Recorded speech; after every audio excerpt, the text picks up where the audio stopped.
Hey guys, welcome back to Builds by Maz. Today I'll show you how to build an LED backlit mirror with basic tools and materials for use in your bathroom, home gym, or anywhere else in your home. Let's get started.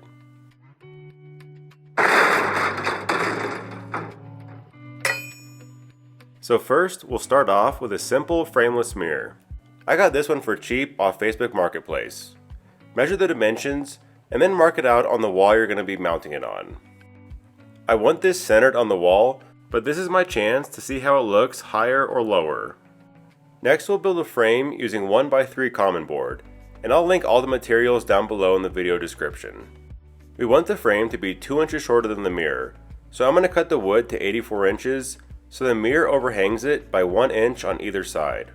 I actually did a 2-inch overhang on both sides for this mirror, but I recommend just doing 1 inch per side because mine wasn't bright enough, as you'll see later in the video. But you'll do this 2 times so you have an equal length piece for the top and bottom of the mirror. Next, locate and mark off the studs along the length of your mirror. So this original piece of tape was marking the top of the mirror, but now we need to move it down so that it's actually 1 inch below the top of the mirror. And this will be where the top of the frame goes. I then marked off the center of the wall on that piece of tape. And I also marked the center of this 1x3 that I cut. That way I can align it perfectly. To attach it to the wall, I used some of these 2.5-inch construction screws. I got it lined up in the middle and then attached one screw to the stud nearest the center. I then got it leveled out and added one more screw to the stud nearest either end. And here's a close-up of my center marks, so now I know this is right in the middle of the wall. I then taped off where the bottom of the frame will go. This distance on the measuring tape should be 2 inches less than the height of your mirror. And I also marked off the studs again. Then I installed this bottom piece just like the top one. I got it to the correct height, added a screw in the middle, leveled it off, and then added one more screw on either end. I then measured the distance between these two boards so I could cut out the side pieces. I'm using a jig to drill some pocket holes, and if you don't have one of these, they're not that expensive, and I really recommend getting one because they come in handy all the time for all kinds of projects. I got this piece fit into place and then attached it to the top and bottom using some pocket hole screws. And here's a close-up of what that looks like. But if you don't want to get a pocket hole jig, you could also attach this directly into the drywall using some drywall anchors. So now this outer frame is done, and this is what the LED lights are going to go around. Now we'll make a French cleat to hold up the mirror.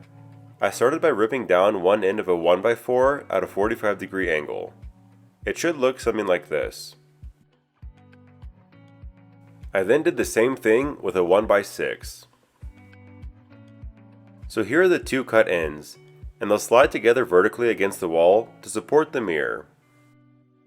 The reason I used one wider piece is because this will be glued to the mirror, so I wanted more surface area, whereas this one is just getting screwed into the wall. Next, it was time to prep the mirror, and as I mentioned, I got this used on Facebook, and there was some old glue on the backside that I needed to scrape away. I didn't remove all of this, but I cleared out a straight line so I could glue my French cleat piece to a clean surface. I used some tape to align where the top of my piece was going to be attached.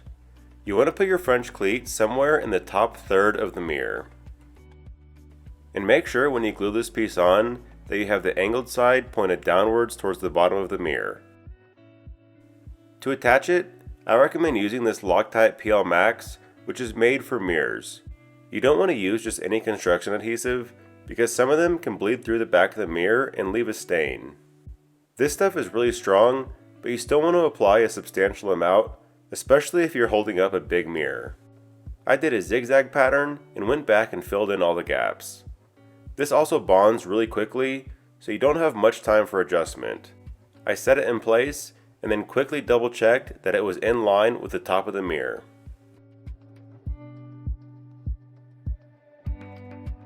You'll then need to add some weight to the back to ensure there's a solid connection while the adhesive cures.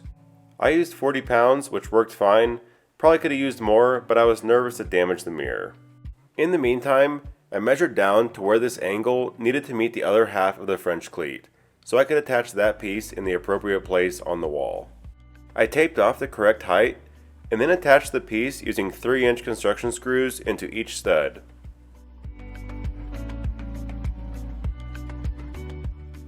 This view shows how it looks from the side. It's a really sturdy ledge that the mirror can hang on. For the lights, I started by getting this LED strip from Amazon. It's 40 feet and costs about 40 bucks, so it was a great price. It comes in a little roll like this, and you just attach the remote receiver and the power cable. Before installing, I plugged them in to make sure they work and tested out the remote. There's an adhesive strip on the backside, and you just peel back this blue protective layer to attach it. I started at the bottom next to the closest outlet and then worked my way around the frame. This is pretty simple. The main thing is to press the lights firmly so you get a good adhesion.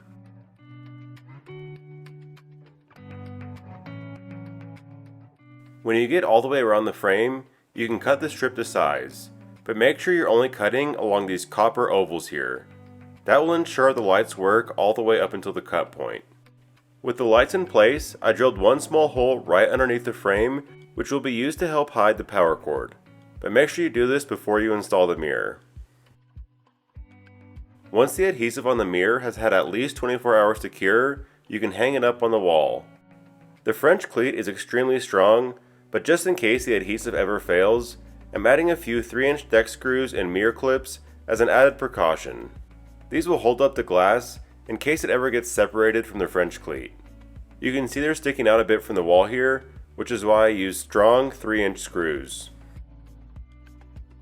In total, I used just 2 on the bottom and 1 on the top in the middle, all of them screwed into studs. You can skip these if you want a cleaner look, but it just gave me some peace of mind. And now for the final test, and everything works, but it just wasn't as bright as I was hoping. But remember, I built this frame to be 2 inches shorter than the edge of the mirror on all 4 sides, and that was too much, so that's why I recommend just 1 inch per side and you'll get a brighter look. Now with the lights off, this does look awesome, and these lights can change color temperature and brightness. And I think if I would have done a 1-inch gap, these would have worked great. Instead, I took the mirror down and bought some brighter LEDs, which were more expensive and only 16 feet long, so I had to use 2 of these. I also wanted to test out how it would look if I applied these directly to the back of the mirror. If you do this method, I still recommend having the frame on the wall so it can support the edges of the mirror, especially during things like cleaning. These lights also come with a remote, and this is as far as the first strip got for me. But the good thing is you can pair multiple strips to one remote. Just plug in the lights and then hold both side buttons right here until it flashes, and then it'll be paired. I'll also take a minute to show you how I hid my cords a little bit. I unscrewed this cover on the power box on the side where the cord comes from the mirror. Here we can see there are 2 screw terminals. The left positive side goes to the white wire and the right side goes to the gray wire. I just unscrewed these part way and pulled out the wires.